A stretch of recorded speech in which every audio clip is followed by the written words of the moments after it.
Hello friends, book insider पर आप सभी का स्वागत है। आज हम बात करने वाले हैं how to live on 24 hours a day by Arnold Bennett, part 2 book के बारे में। आर्नल्ड बेनेट की किताब how to live on 24 hours a day में एक बहुत इंपॉर्टेंट और अक्सर नज़रअंदाज किया गया पॉइंट है, डोंट बी ओवरजेलस। इसका मतलब है कि जब आप अपनी लाइफ को बेहतर बनाने की कोशिश में लगते हो तो खुद को ओवर कमिट मत करो। बहुत सारे लोग इंस्पायर्ड होकर एकदम से बहुत बड़ा चेंज लाने की कोशिश करते हैं, जैसे एक ही दिन में अपनी पूरी रूटीन बदल देना, 3 घंटे पढ़ना, मेडिटेशन करना, जर्नल लिखना और साथ में एक्सरसाइज भी, और फिर कुछ ही दिनों में थक जाते हैं, डिमोटिवेट हो जाते हैं और हार मान लेते हैं। बेनेट इस एग्जैक्ट माइंडसेट को लेकर हमें चेतावनी देते हैं। उनका कहना है कि ज़ील यानी उत्साह बहुत अच्छा है, लेकिन ओवर ज़ील यानी अति उत्साह आपको लंबे समय में नुकसान पहुंचा सकता है। ऐसा इसलिए क्योंकि जब आप अचानक बहुत इंटेंस रूटीन बनाते हो तो आपका माइंड और बॉडी दोनों रेजिस्ट करने लगते हैं। शुरुआत में वो नया एक्साइटमेंट आपको पुश करता है, लेकिन जैसे ही वो एक्साइटमेंट कम होता है आपकी एनर्जी भी गिरने लगती है और फिर आपको गिल्ट, फेलियर और फ्रस्ट्रेशन महसूस होने लगता है, जो असल में सेल्फ ग्रोथ को रोक देता है। बेनेट का फिलॉसफी बहुत ही जेंटल और प्रैक्टिकल है। वो चाहते हैं कि आप एक सस्टेनेबल और रियलिस्टिक अप्रोच अपनाओ। वो बार बार एम्फसाइज करते हैं कि इंटेंसिटी से ज़्यादा ज़रूरी है कंसिस्टेंसी।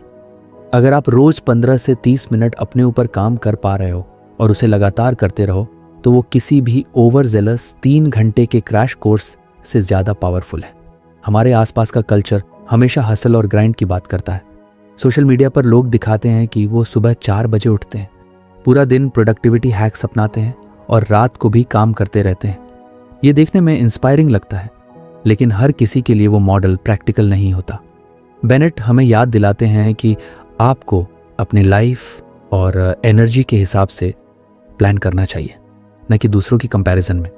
उदाहरण के लिए, अगर आप अभी तक बिल्कुल भी रीडिंग नहीं करते थे और एकदम से डिसाइड करते हैं कि अब मैं हर दिन 2 घंटे पढ़ूंगा, तो शुरुआत में आप एक्साइटेड रहेंगे, लेकिन तीसरे-चौथे दिन आपको लगेगा कि ये बहुत मुश्किल है।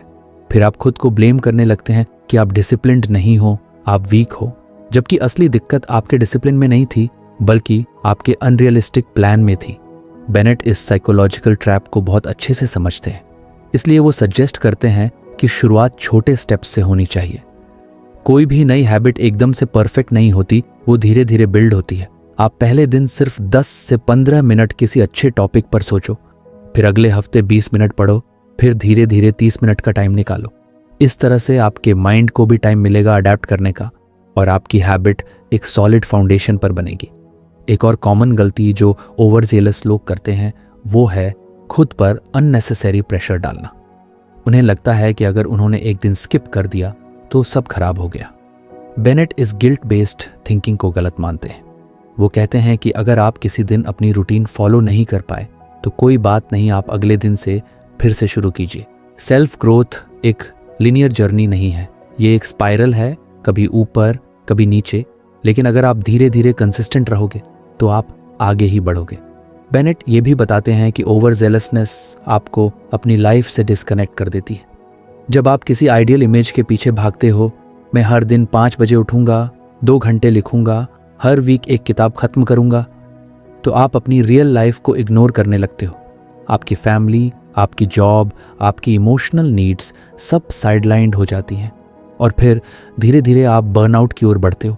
इसलिए वो इंसिस्ट करते हैं कि आप अपनी लाइफ को पूरी तरह एक्सेप्ट करो जैसी भी है और उसी के अंदर इम्प्रूवमेंट के लिए स्पेस निकालो।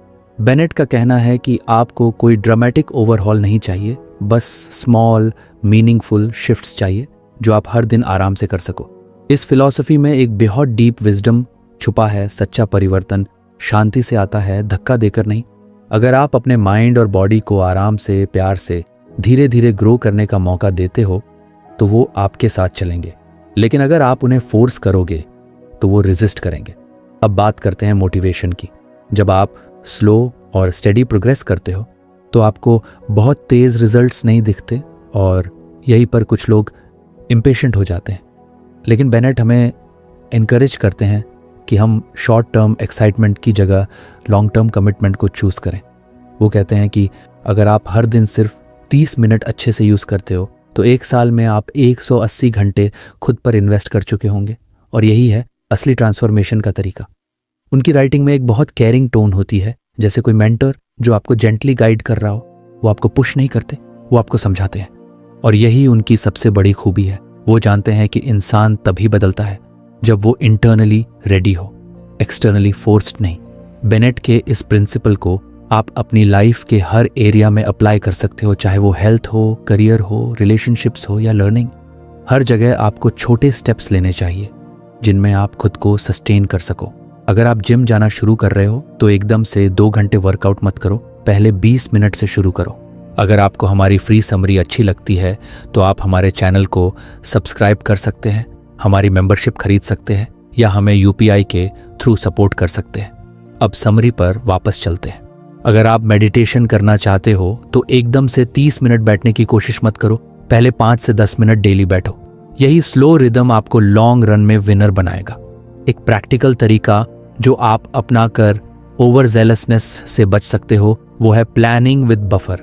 यानी जब आप कोई गोल सेट करते हो तो उसमें फ्लेक्सिबिलिटी रखो। हर दिन परफेक्ट नहीं होगा, कभी टाइम कम मिलेगा, कभी मूड नहीं बनेगा, कभी कोई इमरजेंसी आ जाएगी। अगर आपने अपने प्लान में स्पेस छोड़ी है तो आप पैनिक नहीं करोगे और रूटीन भी नहीं टूटेगा। बेनेट ये भी मानते हैं कि एंजॉय करना, रेस्ट करना और रिचार्ज होना भी उतना ही ज़रूरी है जितना सेल्फ इम्प्रूवमेंट। अगर आप खुद को इतना प्रेशर दे दो कि आप अपनी लाइफ के मोमेंट्स एंजॉय करना ही भूल जाओ तो ग्रोथ का क्या फ़ायदा। वो चाहते हैं कि आप एक फुलफिल्ड और बैलेंस्ड इंसान बनो, ना कि एक ओवरली प्रेशर्ड मशीन। इसलिए उनका अल्टीमेट एडवाइस यही है, एम्बिशियस बनो पर जेंटल रहो। बड़े ड्रीम्स देखो पर उन्हें पाने का रास्ता छोटे और स्टेडी स्टेप्स से बनाओ। अपने आप से हाई एक्सपेक्टेशंस रखो पर अनरियलिस्टिक डेडलाइंस मत बनाओ। तो अगर आप सेल्फ ग्रोथ की जर्नी पर हो तो याद रखो, pace matters more than pressure. Bennett के वर्ड्स में, it is not the flame that burns the brightest but the one that burns the longest that gives the most light.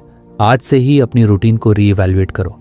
अगर आप खुद पर बहुत ज़्यादा प्रेशर डाल रहे हो तो थोड़ा सा ईज लाओ।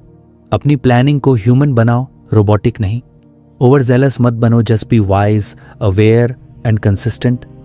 यही बेनेट की सीख है और यही एक पीसफुल, पर्पसफुल लाइफ की चाबी है। आर्नोल्ड बेनेट की किताब how to live on 24 hours a day में एक गहरी और बहुत ही मूल्यवान बात सामने आती है, रीडिंग इज़ अ गेटवे। यानी किताबें सिर्फ ज्ञान का जरिया नहीं होती, बल्कि वो एक दरवाज़ा होती हैं, एक गेटवे होती है सेंचुरीज की विजडम तक पहुंचने का। जब हम किताब खोलते हैं तो हम अकेले नहीं होते, हम लेखक के साथ बैठते हैं, उसके अनुभवों, विचारों और समझदारी में डूबते हैं। और ये प्रोसेस सिर्फ ज्ञान लेने का नहीं होता, ये सेल्फ ट्रांसफॉर्मेशन का पावरफुल माध्यम होता है। सोचिए, एक किताब में कोई ऐसा इंसान अपनी पूरी जिंदगी का अनुभव भर देता है जो उसने 30 से 40 सालों में सीखा होता है, और हम उसे कुछ घंटों में अब्जॉर्ब कर सकते हैं। Isn't that magical? किताबें टाइम ट्रैवल का सबसे सच्चा तरीका है। वो हमें पीछे भी ले जाती हैं और आगे भी। प्लेटो से लेकर स्टीव जॉब्स तक, कबीर से लेकर रूमी तक, उनके विचार, उनके कॉन्फ्लिक्ट्स, उनकी क्लैरिटी आज भी जिंदा है और हमें गाइड कर सकती हैं। बेनेट इसी बात को एम्फसाइज करते हैं कि रीडिंग सिर्फ एक एक्टिविटी नहीं है, बल्कि वो आपके कैरेक्टर को शेप करने का रास्ता है। आज की दुनिया में जहां डिस्ट्रैक्शंस हर कोने से आपको घेर लेते हैं, रीडिंग एक सेक्रेड एक्ट बन चुका है। एक ऐसा एक्ट जो आपको नॉइज से दूर ले जाकर साइलेंस में बैठाता है, जहां आप सिर्फ एक ऑथर की आवाज सुनते हैं और उसमें खुद को ढूंढते हैं। बेनेट के मुताबिक जब आप रेगुलरली पढ़ते हो तो आपकी सोच में डेप्थ आती है, आपकी इमेजिनेशन एक्सपैंड होती है और सबसे बड़ी बात, आप अपने अंदर झांकने लगते हो। रीडिंग से आपका वोकेबुलरी बढ़ता है। ये तो ऑब्वियस बेनिफिट है, लेकिन जो सटल बेनिफिट होता है वो है आपकी एम्पैथी का बढ़ना। जब आप किसी और की कहानी पढ़ते हो, फिक्शन हो या नॉन फिक्शन, तो आप उसके नज़रिए से दुनिया देखना सीखते हो। आप पेन, जॉय, स्ट्रगल और सक्सेस को महसूस करते हो जैसे वो आपकी ही हो। ये एम्पैथी आपको एक बेटर इंसान बनाती है, न सिर्फ प्रोफेशनली बल्कि पर्सनली भी। बेनेट मानते हैं कि जो इंसान रीडिंग को अपनी हैबिट बना लेता है वो कभी खाली नहीं रहता। वो कहीं भी हो अकेला नहीं होता, क्योंकि उसके पास हर सिचुएशन के लिए कोई ना कोई सोच, कोट या प्रिंसिपल होता है जो उसने कभी किसी किताब में पढ़ा था। वो जिंदगी के सवालों से भागता नहीं, बल्कि उनमें मीनिंग ढूंढता है। और यही आर्ट बुक्स सिखाती हैं, मीनिंग ढूंढने की पेशेंटली जीने की और इवॉल्व करते रहने की। लेकिन आज के दौर में रीडिंग को लग्जरी समझा जाने लगा है। बहुत से लोग कहते हैं टाइम नहीं है पढ़ने का। बेनेट इस माइंडसेट को जेंटली चैलेंज करते हैं। वो कहते हैं कि आपके पास दिन में 24 घंटे हैं और अगर आप रोज का सिर्फ 20 से 30 मिनट भी किताब पढ़ने में लगाते हो तो वो आपकी थिंकिंग को पूरी तरह बदल सकता है। ये नेटफ्लिक्स या इंस्टाग्राम स्क्रॉल करने से ज़्यादा वैल्यूबल है क्योंकि ये आपकी कॉन्शियसनेस को एलिवेट करता है, ना कि ड्रेन। रीडिंग के साथ एक और मिथ जुड़ा होता है कि पढ़ना मतलब सिर्फ नॉन फिक्शन या सेल्फ हेल्प पढ़ना। बेनेट इससे सहमत नहीं होते। उनके लिए गुड लिटरेचर भी उतना ही ज़रूरी है। नॉवेल्स, पोएट्री, क्लासिक्स, क्योंकि वो आपके अंदर के आर्टिस्ट को जगाते हैं, आपके इमोशंस को रिफाइन करते हैं। जब आप किसी अच्छी कहानी में खो जाते हो तो आप टेम्पररीली उस कैरेक्टर की लाइफ में जीते हो और वहाँ से बाहर निकलने पर आप थोड़े और हम्बल, थोड़े और थॉटफुल हो जाते हो। रीडिंग आपको पॉज करना सिखाता है। ये आज की तेज़ रफ्तार दुनिया में बहुत रेयर स्किल है। जब आप किताब पढ़ते हो तो आप मोमेंट में रहते हो। आप लाइन बाय लाइन अब्जॉर्ब करते हो और माइंड को एंगेज करते हो। ये एक्ट मेडिटेशन जैसा है जहां आप फुली प्रेजेंट होते हो और माइंड को स्कैटर्ड नहीं होने देते। बेनेट रीडिंग को एक डिसिप्लिन ऑफ अटेंशन मानते हैं जो आपको डिस्ट्रैक्टेड माइंड से फोकस्ड माइंड की ओर ले जाती है। अब बात आती है कि क्या पढ़ें। इसका कोई रिजिड फॉर्मूला नहीं है। बेनेट सजेस्ट करते हैं कि आप अपने इंटरेस्ट के अनुसार किताबें चुनें, लेकिन उनमें सब्सटेंस होना चाहिए। ऐसा कंटेंट जो आपको कुछ नया सोचने पर मजबूर करे, जो आपके थॉट प्रोसेस को चैलेंज करे। वो कहते हैं कि लाइट रीडिंग जैसे रैंडम आर्टिकल्स, गॉसिप न्यूज़ या माइंडलेस स्क्रॉलिंग आपकी मानसिक विकास में ज़्यादा मदद नहीं करता। इसलिए क्यूरेटेड रीडिंग करें, थॉटफुल सिलेक्शन हो, जैसे कोई क्लासिक नॉवेल, कोई बायोग्राफी या कोई फिलोसॉफिकल वर्क। रीडिंग की शुरुआत आप सिंपल तरीके से कर सकते हैं। अगर आपने पहले कभी रूटीन नहीं बनाया तो बेनेट का सुझाव है कि हर दिन एक फिक्स टाइम सेट करें, जैसे सुबह उठते ही 20 मिनट या रात को सोने से पहले 30 मिनट। एक अच्छा एनवायरनमेंट क्रिएट करें जहां डिस्ट्रैक्शन ना हो और माइंड नेचुरली काल्म हो। धीरे धीरे ये एक्ट आपके दिन का सबसे पीसफुल और पावरफुल हिस्सा बन जाएगा। रीडिंग का असर आपके बोलने के तरीके पर भी पड़ता है। जब आप अच्छे विचार पढ़ते हो तो आप अच्छा कम्युनिकेट करना सीखते हो। आपकी बातों में डेप्थ आती है, शब्दों में वेट आता है और सबसे बड़ी बात, आप सुनना भी सीखते हो, क्योंकि किताबें सिर्फ बोलती नहीं, आपको सुनना भी सिखाती हैं। बेनेट ये भी कहते हैं कि रीडिंग अकेले की जाने वाली जर्नी है, लेकिन उसका असर आपके पूरे सोशल और इमोशनल सर्कल पर होता है। जब आप सोच समझकर बोलते हो, जब आप समझदारी से रिएक्ट करते हो, जब आप अपने फीलिंग्स को एक्सप्रेस कर पाते हो तो लोग नेचुरली आपकी रिस्पेक्ट करने लगते हैं। और ये सब क्वालिटीज़ रीडिंग से आती हैं। बुक्स आपके माइंड के लिए वो हैं जो हेल्थी फूड आपके शरीर के लिए होता है। एक अच्छी किताब आपके अंदर क्लैरिटी भरती है, कन्फ्यूजन दूर करती है और आपको अपने अंदर की आवाज़ से कनेक्ट कराती है। बेनेट रीडिंग को एक मेंटल डाइट कहते हैं और जैसे आप जंक फूड अवॉइड करते हो वैसे ही आपको माइंडलेस कंटेंट अवॉइड करना चाहिए। रीडिंग से आपकी स्पिरिचुअल अंडरस्टैंडिंग भी बढ़ती है। आप जिंदगी के डीपर क्वेश्चन से जुड़ते हो, जैसे मैं कौन हूँ, मेरा पर्पस क्या है, सच्ची खुशी किस में है। बेनेट का मानना है कि इन सवालों का जवाब आपको किसी गुरु या स्पीकर से नहीं, बल्कि किताबों के गहराई से मिलेगा जब आप अकेले पढ़ते हो और खुद से जुड़ते हो। कई बार लोग सोचते हैं कि सिर्फ पढ़ लेना काफ़ी है, लेकिन बेनेट यहाँ पर भी एक पॉइंट रेस करते हैं। वो कहते हैं कि किताब पढ़ने के बाद थोड़ा पॉज लेना चाहिए, रिफ्लेक्शन करना चाहिए। किताब में जो आइडिया आया उसे अपनी ज़िंदगी में देखो, क्या वो आप पर लागू होता है, क्या आप उसमें से कुछ सीख सकते हो। ये रिफ्लेक्शन रीडिंग को रियल ट्रांसफॉर्मेशन में बदलता है। रीडिंग आपकी आइडेंटिटी का हिस्सा बन सकती है अगर आप उसे सिर्फ हॉबी ना समझें बल्कि एक लाइफ प्रैक्टिस माने। ये आपको हर दिन नया इंसान बनाती है, थोड़ा और समझदार, थोड़ा और हम्बल, थोड़ा और क्लियर। तो अगर आज आप सोच रहे हो कि आपकी लाइफ में क्या चेंज ला सकता है तो जवाब शायद बहुत सिंपल है। एक किताब से शुरुआत कीजिए, कोई एक अच्छी किताब चुनिए और रोज कुछ पन्ने पढ़िए।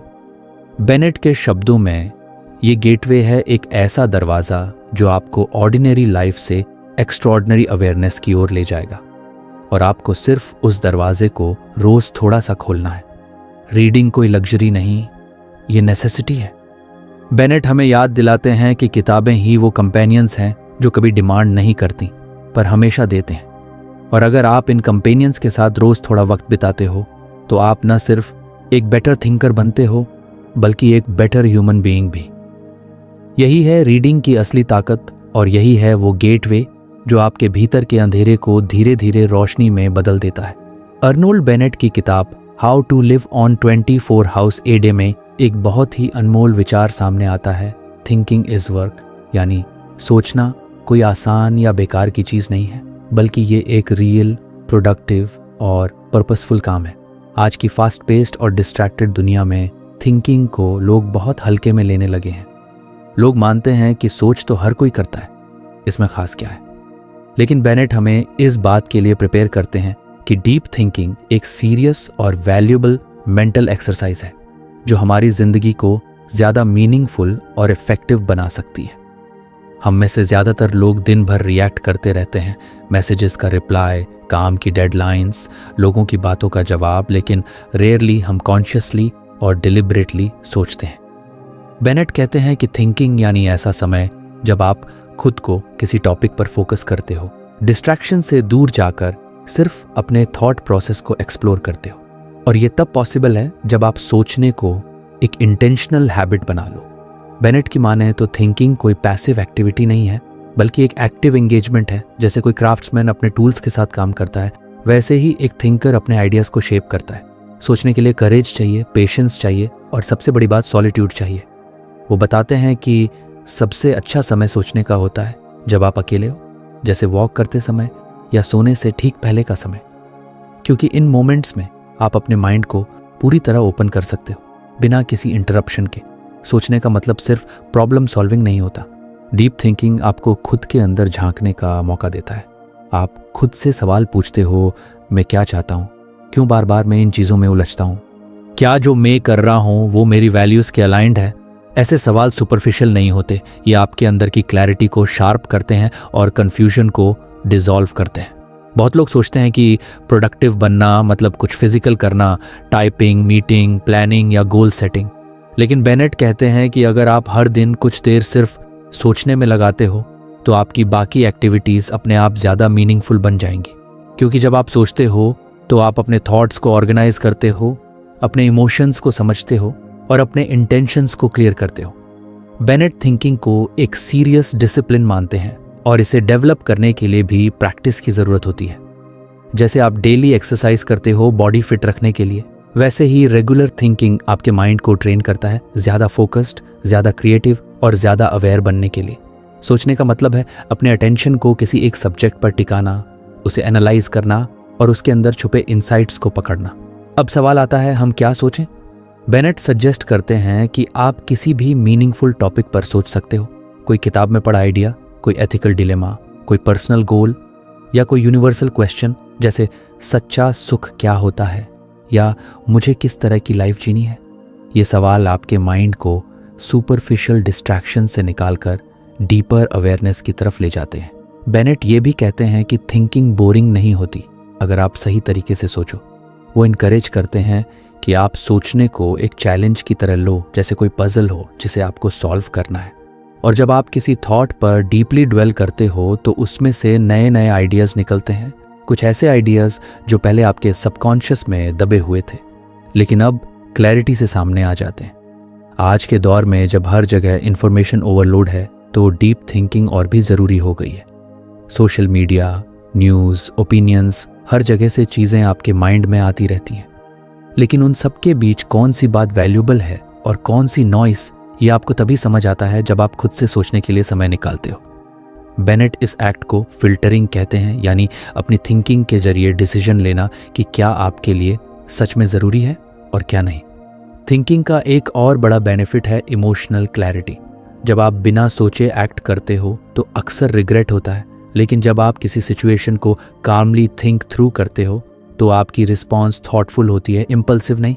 आप दूसरों की फीलिंग्स को बेटर समझ पाते हो और अपनी इमोशंस को भी मैनेज कर पाते हो। इसलिए थिंकिंग ना सिर्फ मेंटल स्किल है बल्कि इमोशनल इंटेलिजेंस को भी रिफाइन करती है।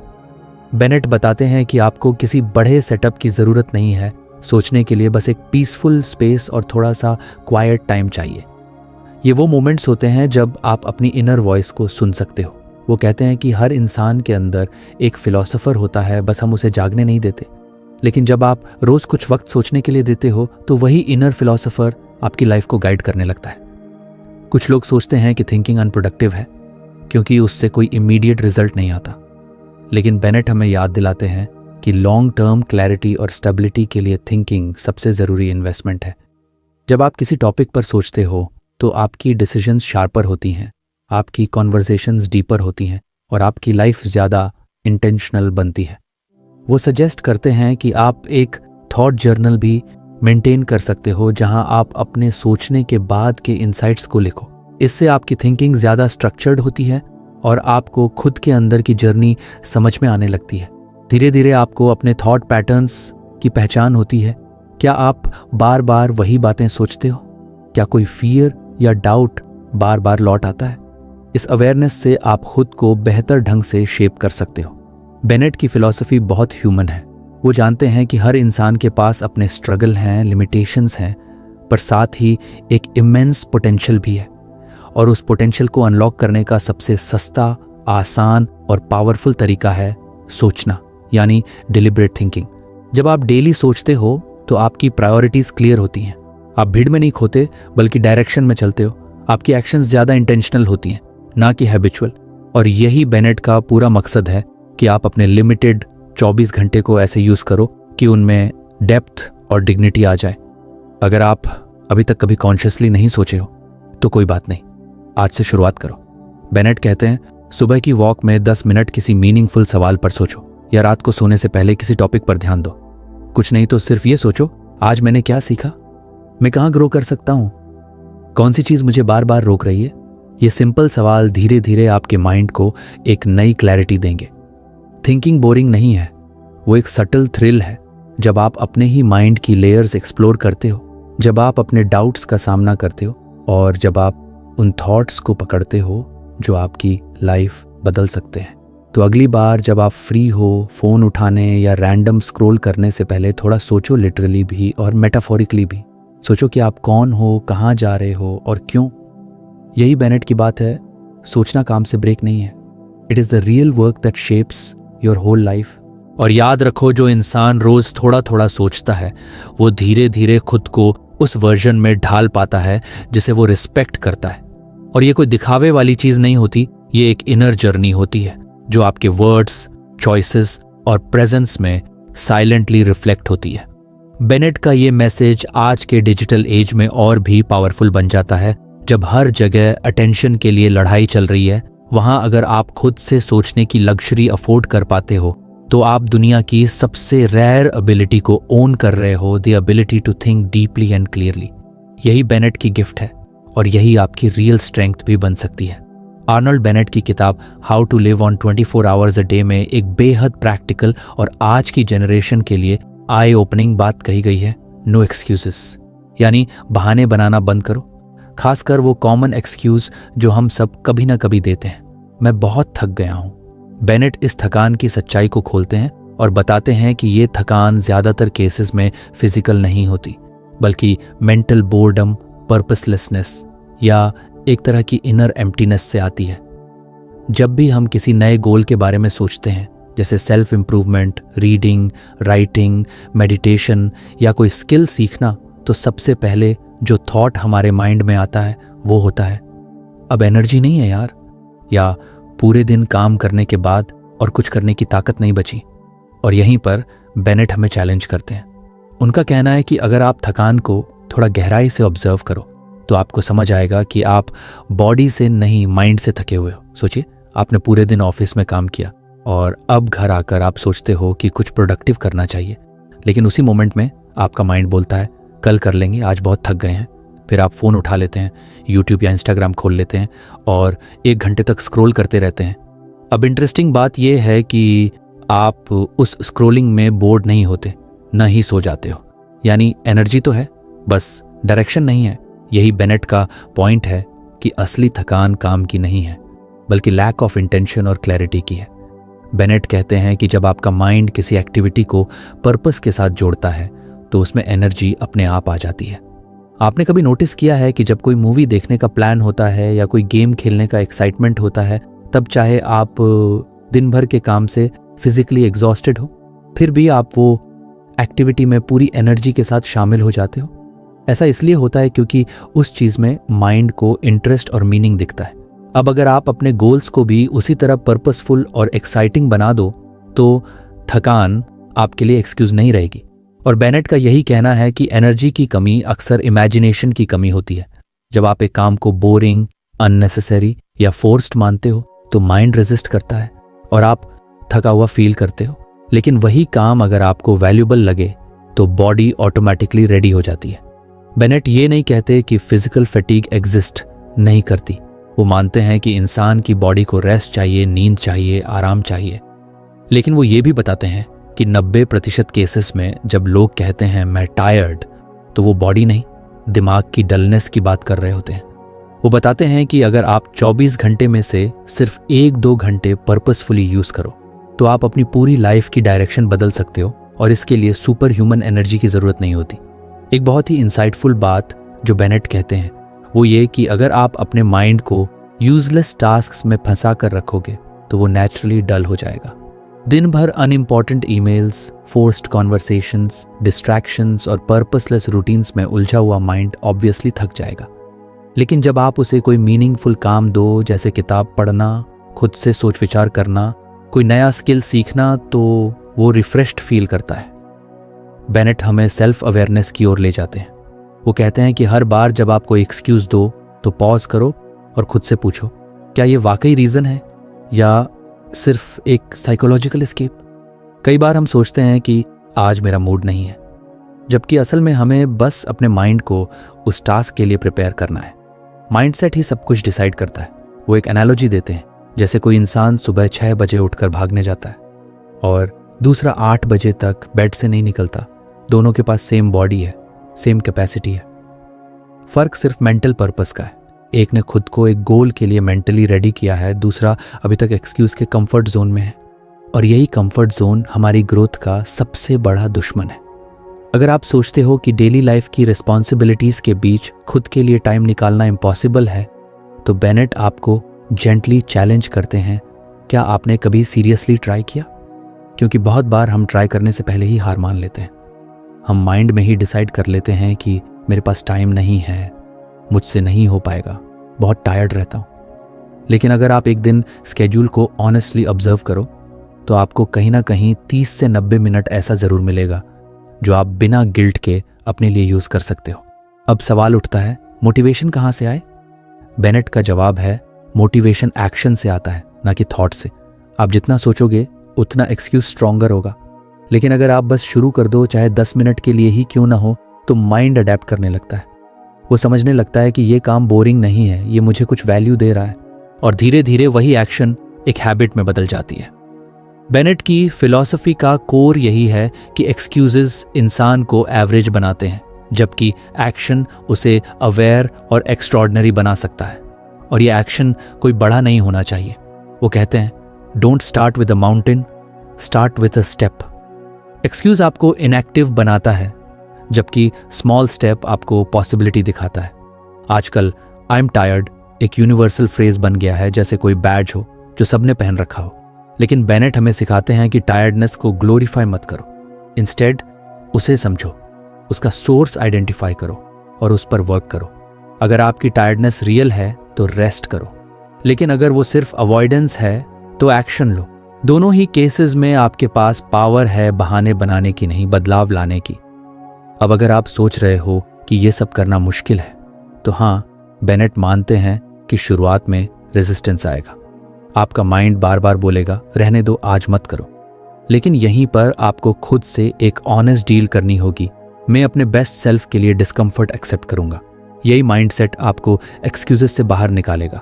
आप एक सिंपल प्रैक्टिस शुरू कर सकते हो। रात को सोने से पहले 5 मिनट बैठकर अपने दिन के बारे में सोचो और खुद से पूछो, क्या आज मैं सच में थका हुआ था या मैंने बस बहाना बनाया? इस सिंपल रिफ्लेक्शन से आपकी अवेयरनेस बढ़ेगी और आप एक्सक्यूजेस को पकड़ना शुरू करोगे। बेनेट की ये लर्निंग हमें एक एम्पावर्ड माइंडसेट देती है कि टायर्डनेस एक स्टेट है, ना कि आइडेंटिटी। आप थके हो सकते हो पर आप वीक नहीं हो। आप रेस्ट ले सकते हो पर गिव अप नहीं कर सकते। और सबसे बड़ी बात, आप एक्सक्यूजेस से ऊपर उठ सकते हो अगर आप रेडी हो अपने अंदर झांकने के लिए। इसलिए अगली बार जब आपका माइंड बोले I am too tired to grow, तो उसे प्यार से जवाब दो, नो एक्सक्यूजेस। थोड़ा सा सोचो, थोड़ा सा स्ट्रेच करो और एक छोटा स्टेप लो।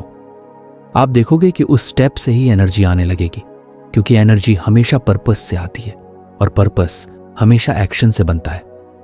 अर्नोल्ड बेनेट का ये मैसेज टाइमलेस है। वो हमें गिल्ट नहीं देते, बस जेंटली पुश करते हैं कि हम अपनी असली ताकत को पहचानें। और वो ताकत बाहर नहीं, हमारे खुद के माइंड में छुपी होती है। बस उसे एक्सक्यूजेस की परतों से बाहर निकालना होता है। अब ये डिसीजन आपका है। आप टायर्डनेस के नाम पर खुद को रोकना चाहते हो या उस टायर्डनेस के पीछे छुपे पावर को अनलीश करना चाहते हो। बेनेट की बात याद रखिए, you are not too tired, you are just too disconnected from your why. Reconnect and excuses will disappear. यही बेनेट का रियल विजडम है और यही आज के हर डिस्ट्रैक्टेड, ओवरबर्डन्ड येट होपफुल इंसान के लिए एक जेंटल रिमाइंडर है। No more excuses, only intentional living. Arnold Bennett की किताब how to live on 24 hours a day का सबसे सुंदर और गहरा संदेश आता है अंत में, क्रिएट ए मेंटल लाइफ। इसका मतलब है कि हम सबको अपनी अंदरूनी दुनिया को समृद्ध बनाना चाहिए। अपने भीतर एक ऐसी मेंटल लाइफ तैयार करनी चाहिए जो रोज थोड़े थोड़े प्रयासों से, सोच विचार से, पढ़ाई से और उद्देश्यपूर्ण जीने से धीरे धीरे मजबूत और गहरी होती जाए। आज की दुनिया में हम ज्यादातर बाहर की चीजों में उलझे रहते हैं। News, social media, deadlines, trends, appearances, achievements. हम ये भूल जाते हैं कि हमारी असली जिंदगी बाहर नहीं बल्कि अंदर चलती है। जो शांति, समझ, संतुलन और सेटिस्फैक्शन हम ढूंढ रहे होते हैं वो बाहर से नहीं आती, वो हमारी मेंटल लाइफ से आती है। और बेनेट यही समझाना चाहते हैं कि अगर आपने अपनी इनर वर्ल्ड को नर्चर नहीं किया तो बाहर चाहे कितनी भी सक्सेस मिल जाए, आप हमेशा हॉलो फील करेंगे। मेंटल लाइफ का मतलब सिर्फ किताबें पढ़ना या फैक्ट्स जानना नहीं है। इसका मतलब है सोचना, समझना, खुद से कनेक्ट होना, सवाल पूछना, मीनिंग खोजना और अपने हर एक्शन के पीछे इंटेंशन रखना। ये एक इंटरनल रिचनेस होती है जो धीरे धीरे डेवलप होती है, जैसे कोई पौधा धीरे धीरे बड़ा होता है। आप रोज़ थोड़ी थोड़ी वाटरिंग करते हो, थोड़ी सनलाइट देते हो, तो कुछ महीनों में वो एक ब्यूटीफुल ट्री बन जाता है। वैसे ही रोज़ के छोटे इन्वेस्टमेंट, 20 मिनट पढ़ना, 10 मिनट सोच लेना, 5 मिनट अपनी फीलिंग्स को समझना, ये आपकी मेंटल लाइफ को न्यूरिश करते हैं। बेनेट ये कहते हैं कि दुनिया में बहुत से लोग आउटर लाइफ में बिजी हैं, पर उनके पास कोई मीनिंगफुल इनर लाइफ नहीं है। वो हर काम मैकेनिकल तरीके से करते हैं, उठना, काम पर जाना, खाना, सो जाना, लेकिन कभी पॉज नहीं करते कि सोच सकें मैं क्या कर रहा हूँ, क्यों कर रहा हूँ, इसका मेरी लाइफ से क्या कनेक्शन है। यही पॉज, यही इनर रिफ्लेक्शन मेंटल लाइफ की शुरुआत होती है।